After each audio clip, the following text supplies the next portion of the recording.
Hello, all my dear students. Welcome back again on my YouTube channel Literature's World. My name is Harpreet Singh Brad. Basically, I am from district Hanumangarh of Rajasthan state. If you have any inquiry, then you can contact me on my Facebook and Instagram ID. And you can also join my Telegram channel Literature's World, जैसा कि आपको screen पर show हो रहा है। चलिए बात करते हैं हम आज की हमारी वीडियो की। जैसा कि आपने थंबनेल पर देख लिया, आज की इस वीडियो के अंदर मैं कवर करूंगा राजस्थान का करंट अफेयर। मंथ रहेगा अक्टूबर।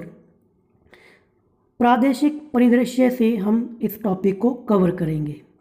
तो चलिए ज़्यादा टाइम वेस्ट ना करते हुए हम अपनी फर्स्ट जो यहाँ पर टॉपिक दिया है उसको डिस्कस करते हैं। तो पहला जो टॉपिक दिया है, बिजली उत्पादन में वृद्धि हेतु 3 संयुक्त उद्यम कंपनियों के प्रस्तावों का अनुमोदन। भविष्य की बिजली की मांग को पूरा करने के उद्देश्य से 10 मार्च 2024 को केंद्रीय सार्वजनिक क्षेत्र की कंपनियों और राजस्थान राज्य विद्युत उत्पादन निगम के बीच MOU हस्तांतरित किए गए थे। यानी कि 10 मार्च 2024 को राजस्थान में जो भविष्य में बिजली की आपूर्ति पूरी करने के लिए सेंटर का और राजस्थान राज्य के विद्युत उत्पादन निगम में समझौता हुआ था। इस दिशा में आगे बढ़ते हुए राज्य मंत्रिमंडल ने 29 सितंबर 2024 को 3 संयुक्त उद्यम कंपनियां बनाने के प्रस्ताव का अनुमोदन कर दिया। कितने कंपनियां? 3। जो पॉइंट इम्पोर्टेंट होगा उसको मैं अलग से बोल दूंगा। लिग्नाइट आधारित परियोजनाओं के लिए, अब देखना कि लिग्नाइट के लिए NLC इंडिया लिमिटेड और अक्षय ऊर्जा परियोजना के लिए NLC इंडिया रिन्यूएबल लिमिटेड के साथ राजस्थान राज्य विद्युत उत्पादन निगम की संयुक्त उद्यम कंपनियां बनाई जाएंगी। याद रखना कि लिग्नाइट के लिए NLC इंडिया और अक्षय ऊर्जा परियोजना के लिए NLC इंडिया रिन्यूएबल लिमिटेड। इनमें NLC इंडिया लिमिटेड और NLC इंडिया रिन्यूएबल लिमिटेड की जो शेयरधारिता रहेगी वो रहेगी 74%। राज्य विद्युत उत्पादन निगम की शेयरधारिता रहेगी 26%।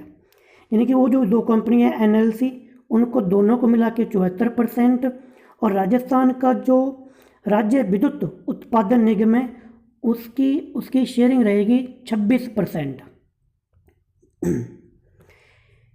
3 गुना 125, यानी कि 125 की तो 3 लगेंगी टोटल मेगावाट के लिग्नाइट आधारित तापीय विद्युत स्टेशन की स्थापना एवं दूसरे संयुक्त उपकरण के तहत 2000 मेगावाट संभावित क्षमता की सौर ऊर्जा परियोजना की स्थापना से राज्य में लगभग 12,000 करोड़ का निवेश होगा। कितने करोड़ का? 12,000 करोड़ का।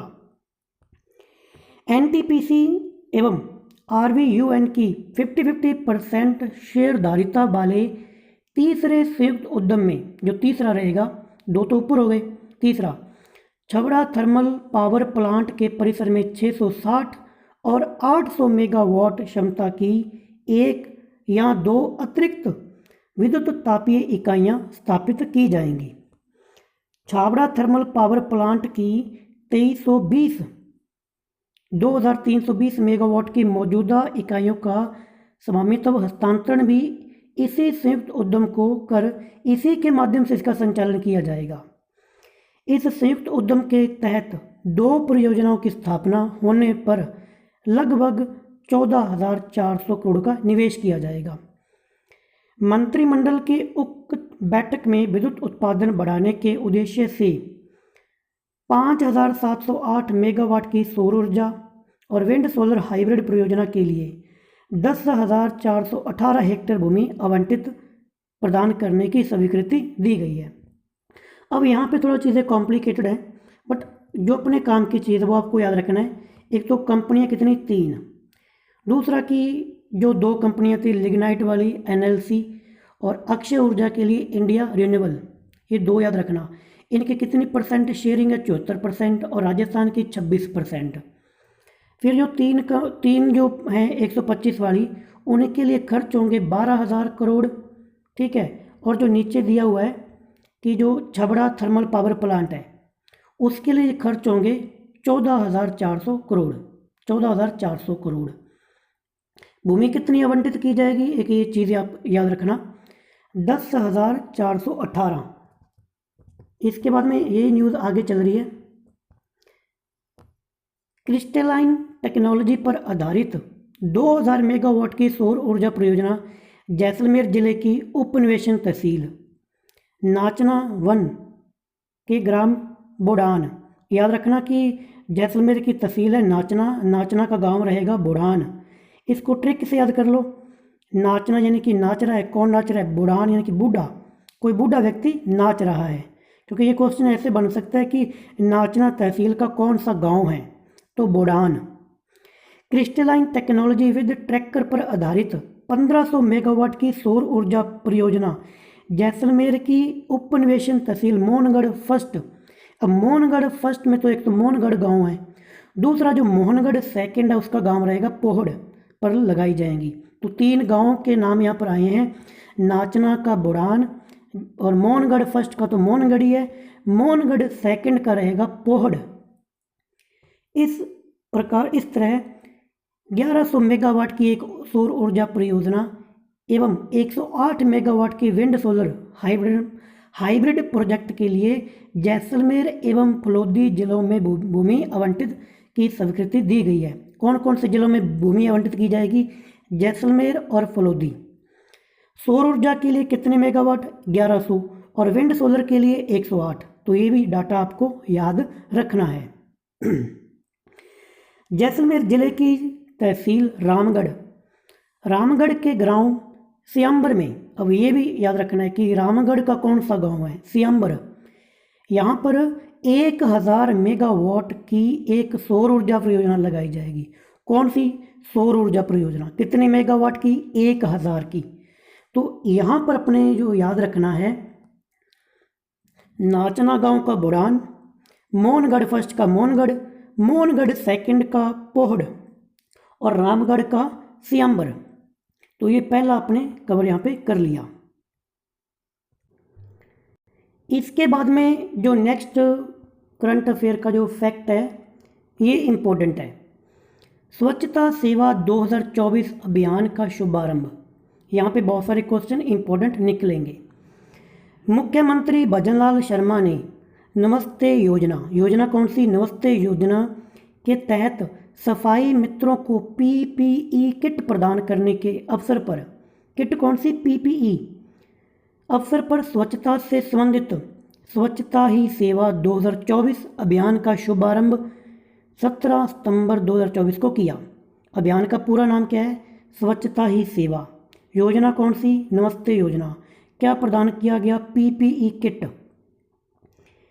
इसके साथ, इसी के साथ, ये तो एक तो है ही स्वच्छता ही सेवा, इसके साथ उन्होंने, हमारे मुख्यमंत्री ने स्वच्छता पखवाड़ा, पखवाड़ा 14 दिन का होता है, तो 17 सितंबर से लेकर 2 अक्टूबर का शुभारंभ भी किया, स्वच्छता पखवाड़ा।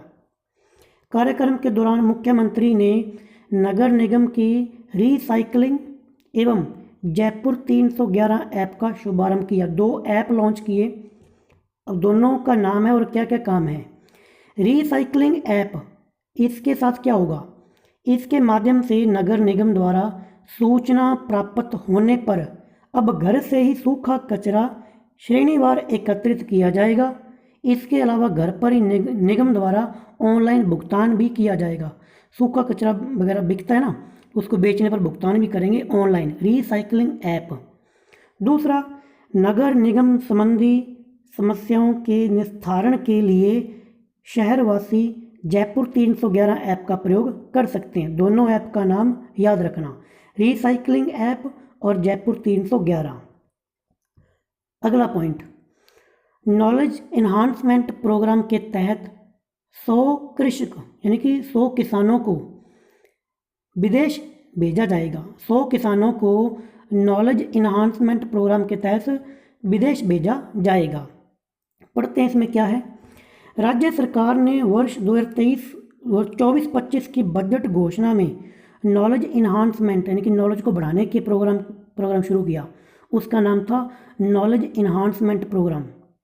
इस कार्यक्रम के तहत पहले चरण में इन प्रगतिशील युवा किसानों को उन देशों में भेजा जाएगा यहाँ कृषि पशुपालन के क्षेत्र में नवाचार किए जा रहे हैं एवं उच्च तकनीक के प्रयोग से कम जगह और कम लागत से अधिक फसल उत्पादित की जा रही है, ताकि उनको और वहाँ पे नॉलेज मिल सके। नॉलेज इन्हांसमेंट प्रोग्राम के तहत पहले चरण में चयनित अब जो 100 जो किसान होंगे उसमें से 80 तो होंगे जो खेतीबाड़ी करते हैं कृषि वाले, और 20 होंगे डेयरी और पशुपालन से संबंधित। तो टोटल तो 100 हो गए, तो 80 तो वो हैं जो प्योर खेतीबाड़ी करते हैं, ज़मीन फसलें वगैरह उगाते हैं, और 20 वो होंगे जो डेयरी वगैरह करते हैं, पशुपालन करते हैं। अगला पॉइंट, पीएम स्वनिधि योजना के परफॉर्मर्स होंगे सम्मानित। यानी कि ये योजना थी प्रधानमंत्री स्ट्रीट वेंडर्स आत्मनिर्भर निधि योजना, जिसे शॉर्ट में प्रधानमंत्री स्वनिधि के नाम से जानते हैं। इसके तहत जिन लोगों ने बढ़िया कार्य किया उनको क्या भी प्राइज़ दिए जाएंगे, सम्मानित किया जाएगा 2 अक्टूबर को। अब वो नाम दिए गए किन किन को सम्मानित किया जाएगा, उसमें कुछ निकाय या कुछ बैंक भी हैं। योजना के तहत बेहतरीन कार्य करने पर जयपुर ग्रेटर, जयपुर हेरिटेज, कोटा दक्षिण, बीकानेर और अजमेर नगर निगम को सम्मानित किया जाएगा। 5 तो ये हो गए, दोबारा रिपीट कर देता हूँ, जयपुर ग्रेटर, जयपुर हेरिटेज, कोटा दक्षिण, बीकानेर और अजमेर। इनके साथ ही 10 अन्य नगरीय निकाय, 10 और हैं वो छोटे नगरीय निकाय, मकराना, भवानी मंडी, नौर, बांसवाड़ा, बलोत्रा, दौसा, झालावाड़, पीलीभंगा, बाड़मेर, सरदार शहर, इनको भी सम्मानित किया जाएगा। बैंकों की बात करें, बैंक में राज्य स्तर पर स्टेट लेवल पर जो state bank of India, bank of Baroda, Rajasthan ग्रामीण बैंक, ये तीनों को सम्मानित किया जाएगा। निकाय स्तर पर 12 बैंक शाखाएं को भी 2 अक्टूबर को सम्मानित किया जाएगा। कितनी बैंक शाखाओं को सम्मानित किया जाएगा? 12 बैंक ब्रांच। नेक्स्ट पॉइंट आ गया, केंद्रीय विश्वविद्यालय किशनगढ़ में, केंद्रीय विश्वविद्यालय यानी कि सेंट्रल यूनिवर्सिटी किशनगढ़ में शिक्षक दिवस सम्मान समारोह, टीचर्स डे मनाया गया। अब वहाँ पर भी कुछ सम्मानित किए गए। राजस्थान केंद्रीय विश्वविद्यालय बांदर सिंदरी किशनगढ़ में, तो ये कहाँ पर है? सेंट्रल यूनिवर्सिटी बांदर सिंदरी किशनगढ़ में। वहाँ पर ये टीचर्स डे मनाया गया और टीचरों को वहाँ पर दिए गए प्राइज़, उनके नाम अपने को रखने याद। तो सम्मानित शिक्षक कौन कौन से? आईआईटी रुड़की के प्रोफेसर कौशिक पाल, आईआईटी दिल्ली के प्रोफेसर कुमार नीरज झा, दोनों का नाम याद रखना। आईआईटी रुड़की से प्रोफेसर कौशिक पाल और दिल्ली वाले से प्रोफेसर कुमार नीरज। केंद्रीय विश्वविद्यालय हरियाणा यानी कि जो सेंट्रल यूनिवर्सिटी जो हरियाणा के अंदर है, वहाँ से डॉक्टर अनीता कुमारी और MNIT जयपुर की डॉक्टर नीरजा सासवत को टीचर्स एक्सीलेंस अवार्ड से सम्मानित किया गया। क्वेश्चन यहाँ से ये बन सकता है कि किनको सम्मानित नहीं किया गया, क्योंकि 4 टीचरों के नाम यहाँ पर आए हैं, इन्हें एक्सीलेंस अवार्ड से सम्मानित किया गया है। कश्मीर केंद्रीय विश्वविद्यालय के कुलपति प्रोफेसर ए रविंद्रनाथ को विशेष रूप से सम्मानित किया गया। ये ज़्यादा इंपॉर्टेंट लगा मेरे को कि विशेष रूप से सम्मानित किन्हें किया गया? कश्मीर केंद्रीय विश्वविद्यालय, कश्मीर के अंदर जो सेंट्रल यूनिवर्सिटी है उसके जो कुलपति हैं प्रोफेसर ए रविंद्रनाथ, इनको विशेष रूप से सम्मानित किया गया। आगे नेक्स्ट पॉइंट है, 2 जिलों में नगर निगम की अधिसूचना जारी, यानी कि कुछ गांवों को नगर पालिका बना दिया गया, नगर पालिकाओं को नगर परिषद बना दिया गया और नगर परिषद को नगर निगम, उनकी बात यहाँ पे की गई है। देखो, राज्य सरकार द्वारा 2 जिलों की नगर परिषदों को नगर निगम घोषित, 2 तो बना दिए गए नगर निगम, उनका नाम आगे आएगा, नीचे लिखा हुआ कि मैं पढ़ूंगा तब आज, भीलवाड़ा और पाली, ठीक है। इसके साथ ही 3 नगर परिषद, 3 बन गई नगर परिषद, 2 बन गए नगर निगम, 4 नगर पालिकाओं को क्रमोन्नत किया गया है और 7 ग्राम पंचायतों को नगर पालिका बनाया गया है। जैसे गांव है ना, वो गांव क्या बनता है, गांव में ज़्यादा पॉपुलेशन हो जाए तो वो नगर पालिका बन जाती है ना, उस प्रकार से। तो नगर निगम कौन कौन से बने हैं ये इंपॉर्टेंट है। भीलवाड़ा और पाली बन गए हैं नगर निगम, पहले थे ये नगर परिषद। नगर परिषद छोटा होता है। नगर पालिका और नगर परिषद कौन कौन से बने हैं, तो तीनों के नाम जो कि नगर परिषद बन गए, पहले ये नगर पालिका थी।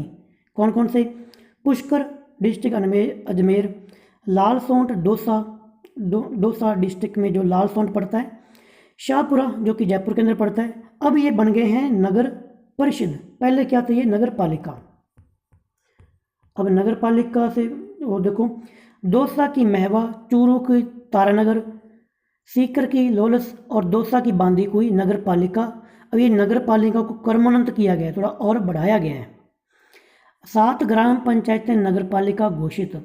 जोधपुर की ग्राम पंचायत कुड़ी, बगतासनी और तिमरी, 2 तो ये हो गए। जयपुर की ग्राम पंचायत जमुआ रामगढ़।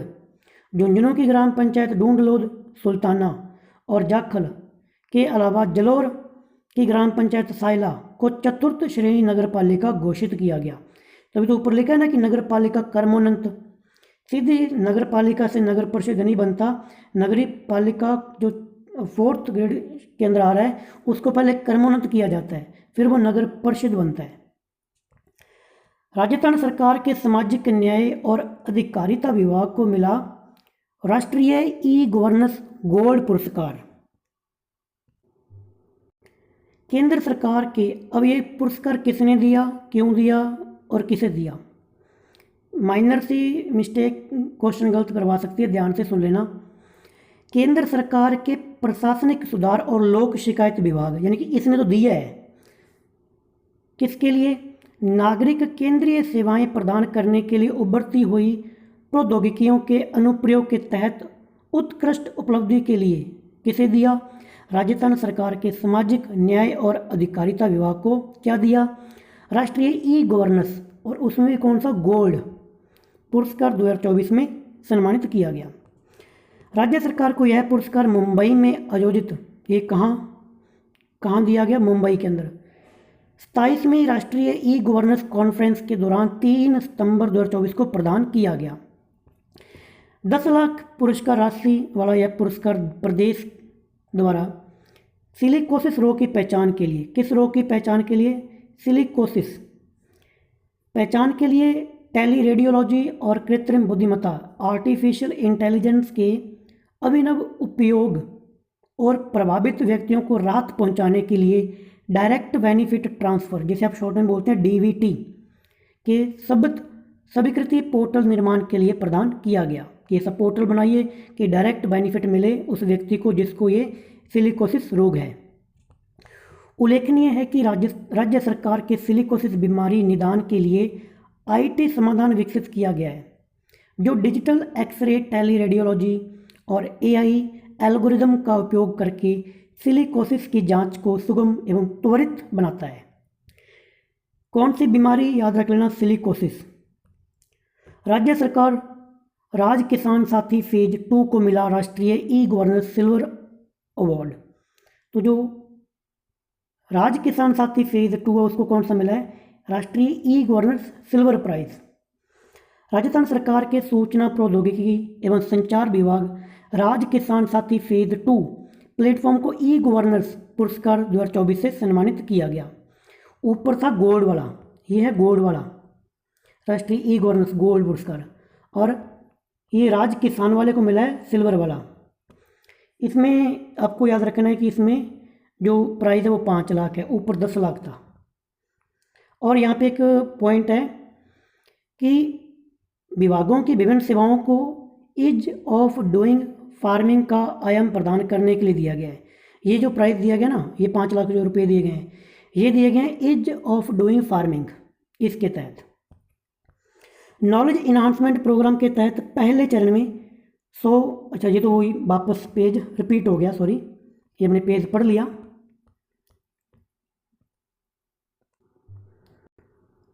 अगला जो फैक्ट है वो है यहाँ पर, राज्य स्तरीय विद्युत सम्मान समारोह में संस्कृत के संरक्षण संवर्धन हेतु प्रतिभाएं संस्थाएं सम्मानित, यानी कि संस्कृत के लिए कुछ प्रतिभाओं को और कुछ संस्थाओं को अवार्ड दिए गए हैं।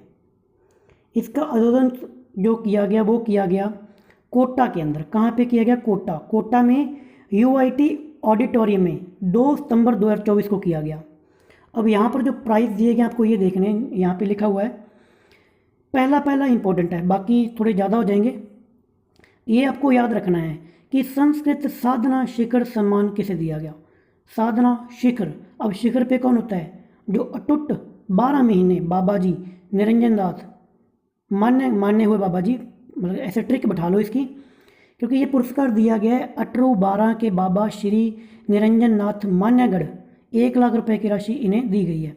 अब याद कैसे करोगे कि जो साधना होती है शिखर पर जो करते हैं वो जो अटूट होती है 12 महीने होती है, और करते कौन है? बाबा। बाबा कौन से? जो निरंजन है, माने गए बाबा मान्यगढ़। ठीक है, तो ऐसे कुछ आपको याद रखने के लिए ये याद रहेगा। दूसरा पुरस्कार संस्कृत साधना सम्मान है। अब यहाँ पे शिखर नहीं है, ये भी आपको याद रखना है क्योंकि ये 2 लोगों को मिला है। प्रोफेसर गणेश लाल सुथार, इनका संबंध है जोधपुर से, तथा प्रोफेसर श्री कृष्ण शर्मा, ये हैं जयपुर से। इनको प्राइज़ मिला है 51,000 रुपये। अब ये संस्कृत विद्युत सम्मान है, ये काफ़ी ज़्यादा लोगों को है, तो अकेले नाम आप इनके पढ़ सकते हो। प्राइज़ याद रखना कि ये 31,000 है। ठीक है। मानक चंद सोनी चेचट, डॉक्टर कैलाश चंद बुनकर जयपुर, डॉक्टर छज्जूराम गुर्जर, बहादुर सिंह गुर्जर भगवती शंकर, डॉक्टर बाबूलाल मीना भरतपुर। संस्कृत युवा प्रतिभा पुरस्कार, इसके अंदर काफ़ी नाम है, तो यहाँ से क्वेश्चन पूछने के चांसेस कम है, बट इसकी जो प्राइज़ राशि है वो है 21,000। ये नीचे वाला इंपॉर्टेंट है क्योंकि ये एक ही है। मंत्रालिक सेवा सम्मान ये दिया गया है गणपत लाल तथा गीता भवानी, 2 लोगों को मिला है मंत्रालिक सेवा सम्मान, गणपत लाल तथा गीता बम्बानी, और इसकी पुरस्कार जो राशि है वो है 11,000। नेक्स्ट हम पॉइंट की बात करेंगे, rising Rajasthan global investment summit 2024। Rising Rajasthan global investment summit 2024 का जो आयोजन है वो इस वर्ष 9 से लेकर 11 दिसंबर राजधानी जयपुर में होगा। कहाँ पर? जयपुर में। इसका आयोजन राजस्थान सरकार के तत्वावधान में उद्योग और वाणिज्य विभाग, bureau of investment promotion VIP, और Rajasthan state industrial development and investment corporation RIICO के सहयोग से आयोजित किया जा रहा है। कौन किस किस के सहयोग से किया जा रहा है? तो ऊपर जो नाम आए थे वो इनके नाम आपको दोबारा पढ़ लेने हैं। जो मोस्ट इम्पोर्टेंट जो बात आपको याद रखनी है वो है कि इस समिट का जो नोडल विभाग वो क्या है? जिसका नोडल विभाग ब्यूरो ऑफ इन्वेस्टमेंट प्रमोशन है। ब्यूरो ऑफ इन्वेस्टमेंट प्रमोशन इस समिट का नोडल विभाग है, और ये 3 दिवसीय यानी कि 3 दिन ये चलने वाला मेगा समिट है, 3 दिन चलेगा। अब इसमें ज़्यादा इंपॉर्टेंट चीज़ें जो हैं नीचे देख लो। राज्य सरकार ने rising Rajasthan global investment summit 2024 के तहत राज्य में निवेश के लिए इन्वेस्टमेंट मीट और रोड शो जैसी कई महत्वपूर्ण पहल की। तो ये कोई खास नहीं है, वो नोडल विभाग कौन था वो इम्पोर्टेंट था।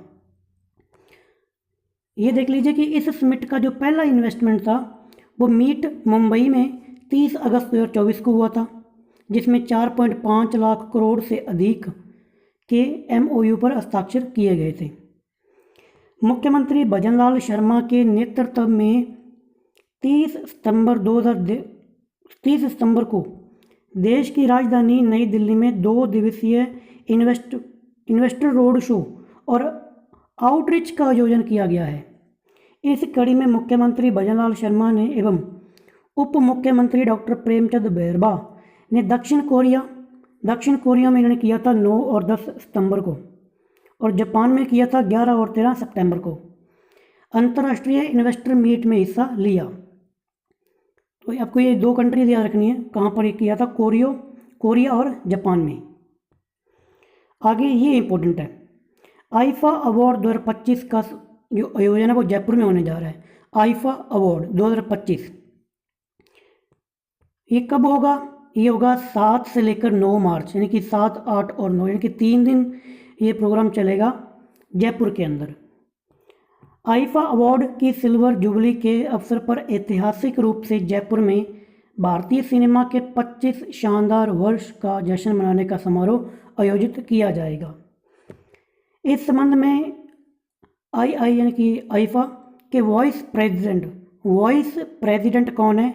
सुरेश अय्यर तथा राजस्थान सरकार के पर्यटक आयुक्त विजयपाल सिंह द्वारा IIFA 25 at Jaipur host city agreement signing ceremony, ये पूरा याद रखना। इसके तहत एएमयू हुआ था, इनके हस्ताक्षर हुए थे 22 सितंबर 2024 को अल्बर्ट हॉल म्यूजियम में। अब आईफा से रिलेटेड कुछ फैक्ट हैं आपके। आईफा की स्थापना 2000 के अंदर हुई थी। इसका आयोजन प्रतिवर्ष 14 विभिन्न देशों में और 18 अलग अलग शहरों में विभिन्न भौगोलिक क्षेत्रों में किया जा रहा है। भारत में आखिरी, यानी कि भारत के अंदर जो इसका लास्ट बार जो प्रोग्राम रखा गया था वो 2020 के अंदर हुआ था और मुंबई के अंदर हुआ था। और वैसे देखा जाए यानी कि पिछले साल वाला 2024 वाला वो हुआ था आईफा अवार्ड अबू धाबी के यॉस द्वीप में। अभी 25 वाला होने जा रहा है जयपुर के अंदर। प्रधानमंत्री जनजाति उन्नत ग्राम अभियान में राज्य के 6000 गांव शामिल। तो कौन सा अभियान है? प्रधानमंत्री जनजाति है उन्नत ग्राम अभियान में कितने गांव हैं? 6000। केंद्र सरकार ने देश भर के आदिवासी और पिछड़े वर्ग क्षेत्रों के समग्र विकास के लिए 79,156 करोड़ की एक ऐतिहासिक योजना को मंजूरी दी। आदिवासी समुदाय के लिए ये टोटल आप इसमें देखो कि 30 राज्यों को इसमें शामिल किया गया है और टोटल ज़िले हैं 549 ज़िले। वैसे टोटल गांव की बात करें पूरे इंडिया के अंदर वो हैं 63,000, बट राजस्थान की बात करें तो राजस्थान के जो 30 ज़िले हैं, ब्लॉक पर बात करें तो 208 ब्लॉक हैं, और गांव की बात करें तो जो एग्जैक्ट नंबर है ना वो है 6019। इतने गांवों को शामिल किया गया है, 6019। राजस्थान की अवनी ने पेरिस ओलंपिक में जीता स्वर्ण पदक। ये आपने अभी जो हमारे ओलंपिक्स हुए थे उससे रिलेटेड फैक्ट यहाँ पर दिए गए हैं। इसमें आपको याद रखना है कि पेरिस में जो हुए थे फ्रांस के अंदर हुए थे ओलंपिक्स, ये 28 अगस्त और 8 सितंबर तक ये चले। इसमें जो कि अवनी लेकर जिसका संबंध कहाँ से है? जयपुर से है। इन्होंने कौन सा मेडल जीता? Gold medal. अवनी महिलाओं की 10 मीटर एयर राइफल इवेंट में गोल्ड मेडल जीता। उन्होंने 249.7, अब ये पॉइंट वाला अंक भी आपको याद रखना है, 249.7 अंक हासिल कर पैरा ओलंपिक में रिकॉर्ड बनाया। इससे पूर्व अवनी ने टोक्यो पैरा ओलंपिक में महिलाओं की 10 metre air rifle standing SH first संप्रदा में स्वर्ण पदक जीता था, वहाँ पर भी गोल्ड मेडल आया था। अवनी लेकर पैरा ओलंपिक में 2 गोल्ड मेडल जीतने वाली पहली भारतीय महिला बन गई। इसके अलावा वह पैरा ओलंपिक में टोटल 6 मेडल जीतने वाली पहली भारतीय बन गई। 10 मीटर एयर राइफल इवेंट में राजस्थान की मोना अग्रवाल, यानी कि अब अवनी लेकर तो गोल्ड मेडल लेके आ गई, तो एक नाम और है मोना अग्रवाल का, जिनका स्कोर नंबर 3 पे रहा तो उन्हें कांस्य पदक मिला। उनका स्कोर था 228.7। देखो पीछे उसके भी साथ ही लग रहा है 249.7 और यहाँ पर भी 228.7। उपयुक्त के अलावा राजस्थान के सुंदर सिंह गुर्जर ने पेरिस ओलंपिक में 2024 में पुरुषों की भाला फेंक, कौन सी भाला फेंक, F46 संप्रदा में कांस्य पदक जीतने में सफलता हासिल की। सुंदर सिंह गुर्जर ने सीजन के अपने सर्वश्रेष्ठ थ्रो, वो स्कोर क्या था उनका 64.96, 64.96, कौन सा पदक? कांस्य। देवमाली गांव को सर्वश्रेष्ठ पर्यटक गांव का पुरस्कार, कौन से गांव को? देवमाली। कौन सा पुरस्कार? सर्वश्रेष्ठ पर्यटक ग्राम पुरस्कार।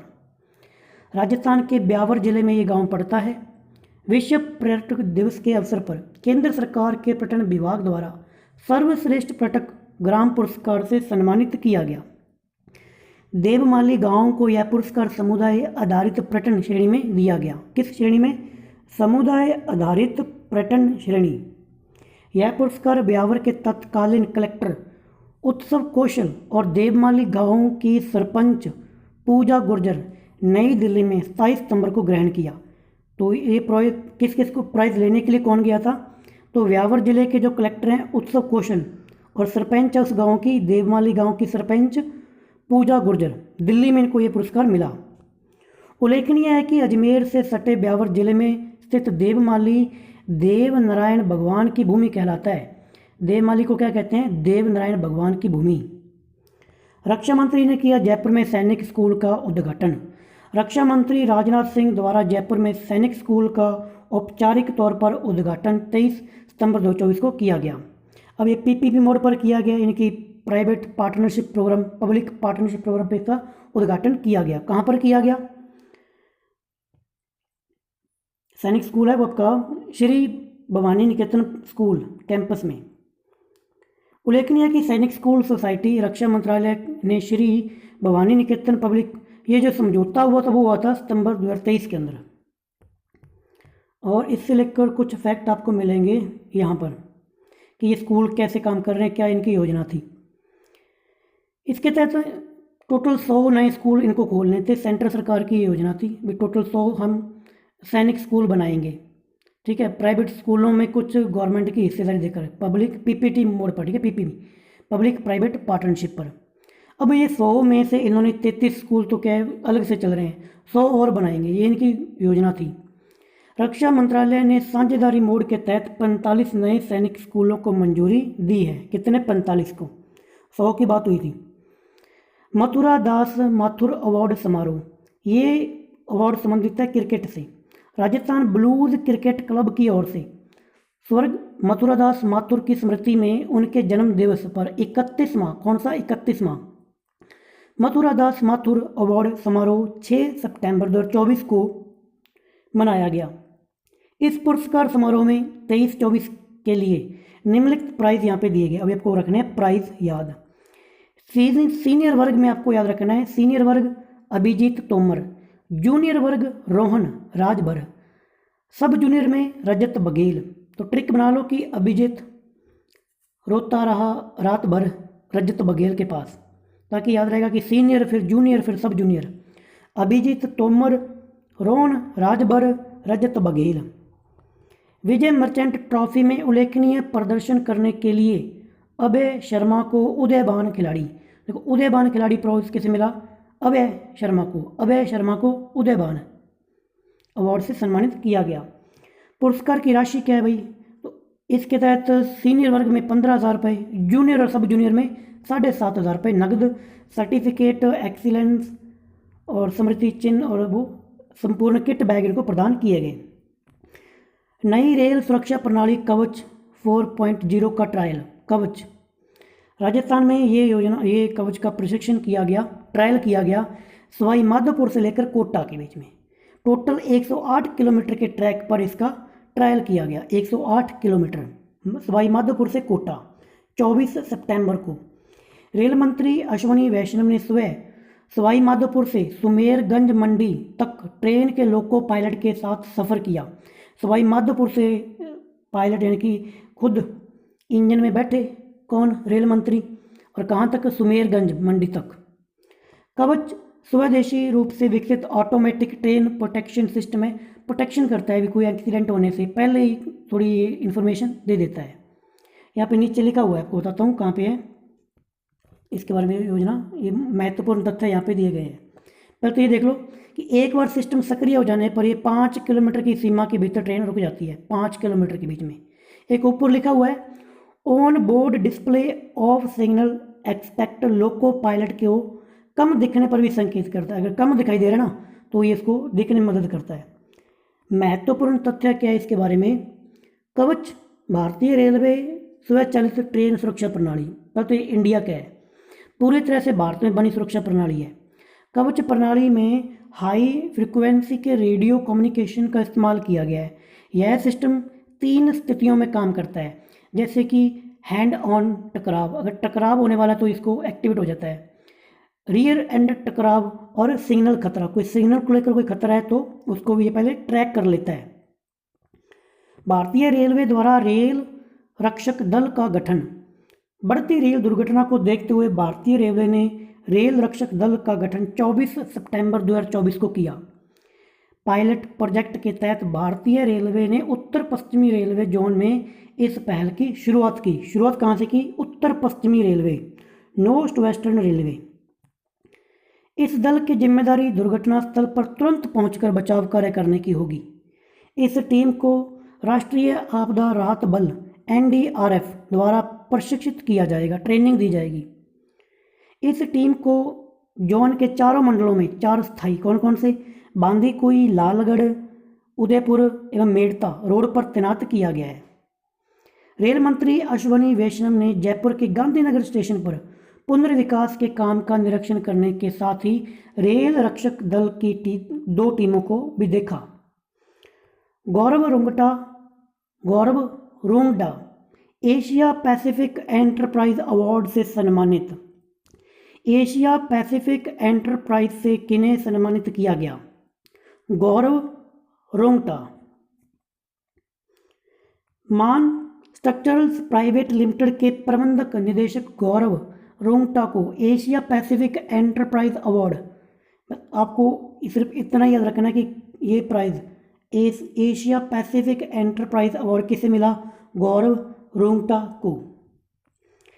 कहाँ मिला?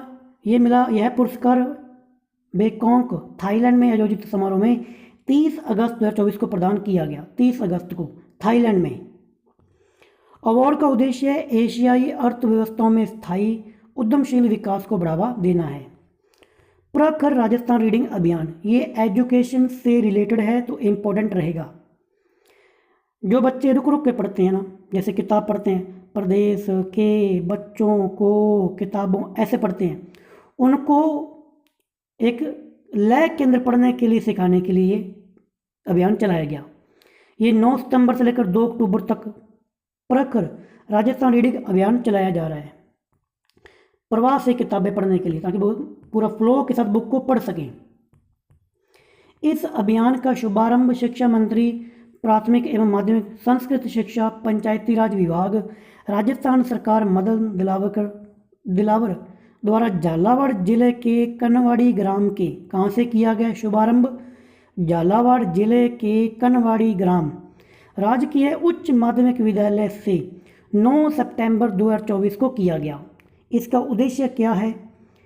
इस अभियान के मुख्य उद्देश्य कक्षा 1 से लेकर 8 के विद्यार्थियों में पठन कौशल, रीडिंग स्किल का विकास करना है। पठन में यानी कि रीडिंग में लय आ सके एवं अवधारणाओं की समझ हेतु प्रेरक एवं अनुकूल वातावरण का निर्माण करना है। तो डियर स्टूडेंट, यहाँ तक मैंने इस PDF के 6 पेज को कवर कर दिया, 5 को कवर कर दिया। 4 रह जाएंगे, वो हम नेक्स्ट वीडियो के अंदर कवर करेंगे। न्यूज़ इन शॉर्ट और जो 1 लाइनर है मंथली रिव्यू, वो नेक्स्ट वीडियो के अंदर मैं कवर करूँगा। तो ठीक है, मुलाकात होगी आपके साथ नेक्स्ट वीडियो में। Bye bye, thank you, take care.